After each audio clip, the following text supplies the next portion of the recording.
Rainy day, so it's a good day to try and get some things running that aren't running. But I've just spent a couple hours here. Pulled the float bowl off the bottom of that carburetor in there. I can't see how the choke is engaging in that carburetor. It doesn't seem to turn on when you pull this lever over. It seems like it's working. Slowly going back, but it doesn't come on if you look in behind here, right in there. Can't really see, but nothing. There's no movement in the choke, so I gave up on this one. It won't start.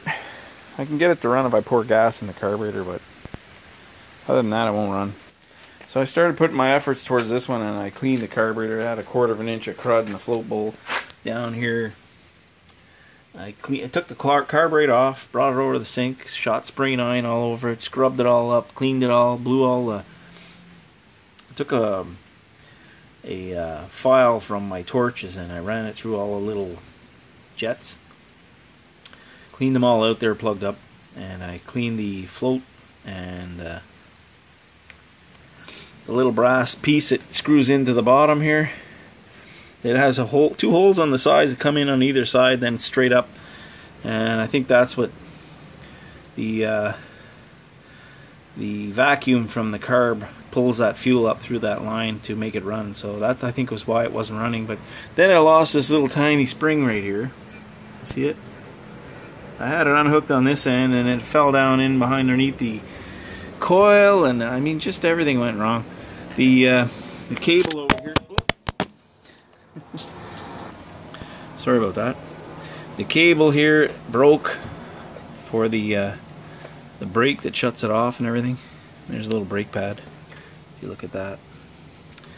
And I really don't like working on these. I'd rather just buy a new one. But I mean, here's part of the problem.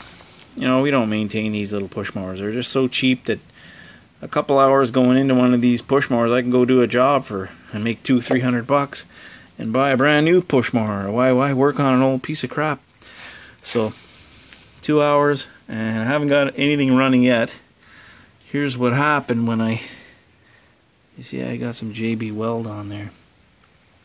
I glued a piece of sheet metal on there because the plastic tab, that little wire, oops, where'd it go?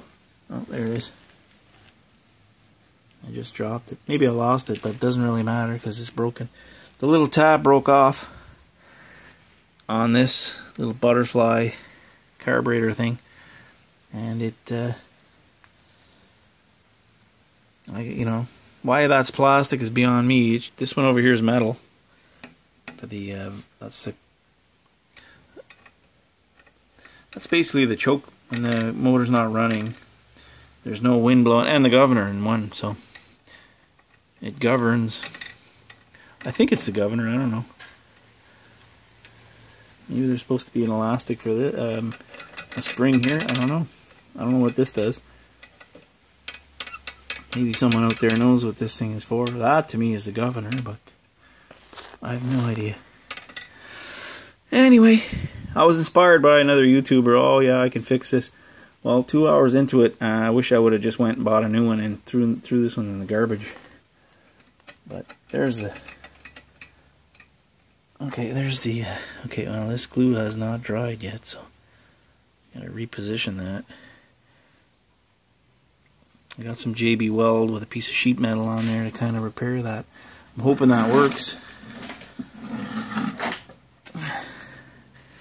Anyway, if it doesn't run, man, I've just lost 2 hours.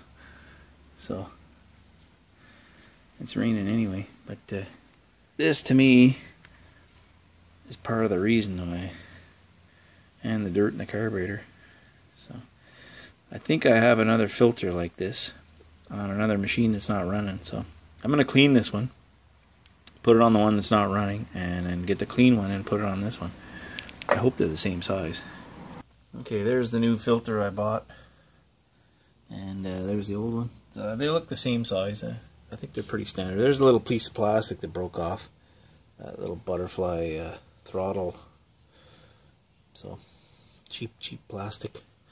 Why they make these things out of plastic? I know why. They want to sell you another lawnmower. Yes, I started out just fixing the pull cord on this one. That's what pretty well made us stop using it, and the fact that we stopped using it, the carburetor gummed up, and you just can't stop using these machines. They got to be used, and they got to be kept out of the rain. It's been rained on for probably 2 summers now, and got to be kept inside. They'd last longer. So I just reattached the old pull cord. I didn't want to dump a lot of money into this. I'm not buying parts for it. I'm going to have to buy that cable. I have no choice about that. You can't shut it off right now. But if I can get it running, I'll just undo the wire. I got a piece of wire wrapped around here to make it run.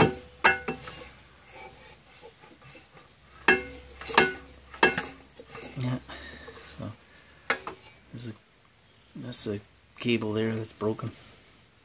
These cables probably aren't very expensive. I mean, every lawnmower in the world's got one. So, and the only thing is now I won't be able to shut it off. You know, we used to just have a piece of metal coming from the head here to the spark plug, which was totally exposed, and you just took your foot and pushed on it and grounded it out. Or I think originally it had a plastic tab, and you just took your thumb and pushed on it. I mean, how simple can that get? I wasn't as a kid, so that glue is not hardening up. I'm going to look for the heat gun, and we're going to blow some heat on that. Okay, well, the heat gun worked. I've got that kind of dried a little enough to hold anyway, so I should be able to take this tension of the spring here, you know. So get this back on.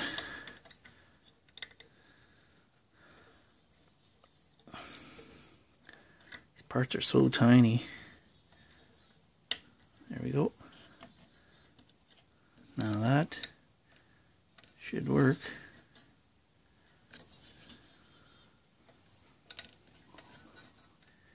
Yeah, see, it's kind of working there. That butterfly. I hope it's in the right position. I mean, I just took a guess. So let's get the gas tank on, and I'll get the pull cord back on, and we'll try it. Maybe it'll start. Okay, well, I kind of got it semi put back together. I'm not going to forgot to attach the oil dipstick tube in there. But I'm going to pull the cord, see if it starts first.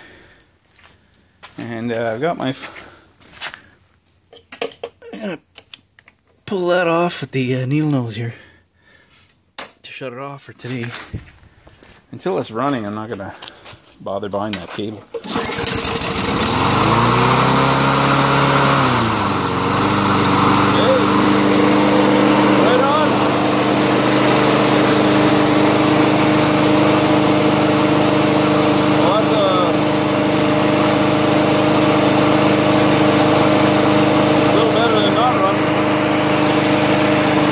Okay, well that worked. So we'll put the rest of it back together, and I've only got mixed gas right now for the chainsaws. So it's running on mixed gas. We'll stop at the gas station, fill up a can of straight gas. I'm going to hook the chipper up, and we got a tree, some branches to cut off a tree. They're worried about it falling on a building. So even though it's raining, we got to get out there and get that done. I got a email this morning that they're concerned about ticks, and some of the grass didn't get cut. That's why I had to get this thing running. We've got 3 of these, and 1 is running out of 3, so now we are up another one. We got 2 out of 3. I'll see if I can buy a cable for that. They probably sell that anywhere. And then do an oil change on it, because the oil is pretty crusty looking. Yeah, it needs an oil change badly. These little mowers, they get pretty badly abused. Who knows when the last time that had the oil change on it. We're going to put that clean filter on. This one here. We'll install that. And is this the cover, or is this one off the Honda? I think that's off the Honda over here. Yeah. So we'll get the right cover for that. Put that on. And let's get going. But, you know, the time that went into this today, it's really hard to justify putting 2 hours into these old lawnmowers. They don't get used much, and that's part of the reason why I didn't run. So I can go and do a job for, like I said earlier in the video, make a couple $100 cutting a tree for someone or doing something else, and buy a new lawnmower. But I'm glad I got it running, and it, you know, it tests your skills a little bit. It's the only thing we fix is these little push mowers. Everything else we have is diesel. That's why I don't even have any straight gas here. The chipper takes gas, regular gas. But because it's got such a big tank, I just pull in the gas station, fill it up, and we're good for like maybe 3 days, 2-3 days of chipping. So it's got about a 4-gallon, maybe 5-gallon tank on it. So this one here, very small gas tank. Okay, well, we'll get that put back together completely and load it in the truck, hook the chipper, and go. A little tiny update on this little push mower. I needed a cable. One of these cables that stops the engine. You know, every lawnmower in the world has one of these now. It's got a little brake on it. So I just pulled the one off the other push mower, and it takes like a minute to change it. So I'll buy one for the other mower. I think I can get the other Honda that I can get it running. I think I need to just put more time into it. So for another day, I'll do that. But for now, this one's running great, and a couple other things I did to it. Okay, so here's a little update. It's been about a week now, and I've been using this machine, this little push mower, for at least 4 of the last 6-7 days. I've used it for an hour or 2 a day. I didn't really need it, but I wanted to see how well it's running. I had a pair of vice grips on this little tab here. I think when this was stamped in the factory, these little bumps here that they're supposed to lock on for the height adjustment, it wasn't stamped right. They were only out about half as much as the other side over here. These are sticking out quite a bit, and these weren't sticking out enough, so this thing kept on locking, and the wheel would drop down, the bottom of the mower would hit the ground down here. And so I had vice grips on there, and I remember we had vice grips on the last time we were out using it a couple of years ago. So it hasn't run in probably 2 summers. And I just took it in the garage, wire brushed all the paint off, welded some bumps on here, bigger, I don't know what you call those, detent, I don't know what you want to call them, lock pins. And it seems to be working fine. I changed the oil. The only thing I see, brand new oil in there. These machines need oil changes probably twice a summer, but they would last a long time if you change the oil often enough. But I think the only thing that's really maybe a bit of a problem is a big long blade of grass got jammed in here between the motor and it was touching the metal housing on the spark plug wire, and it grounded it out. So it may need a new coil at one time. If that's the case, I don't know if I want to put the money into that. I know coils are expensive, but it seems to run fine if it's dry, if there's nothing touching here. And that was the first time in the last 4 days that it did that. The hole's not big enough on this chute here. I'm using this to cut long grass that we can't get at with the big machine, so it's a bit faster than a string trimmer. It does a nicer job, finer job of chopping everything up.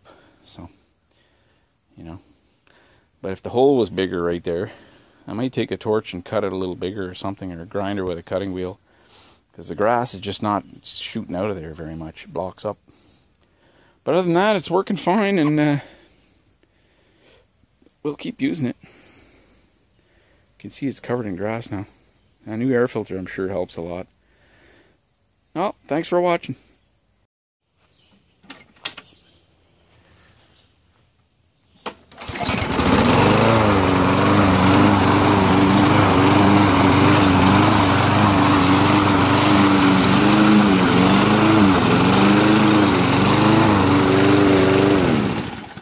Running like a new one.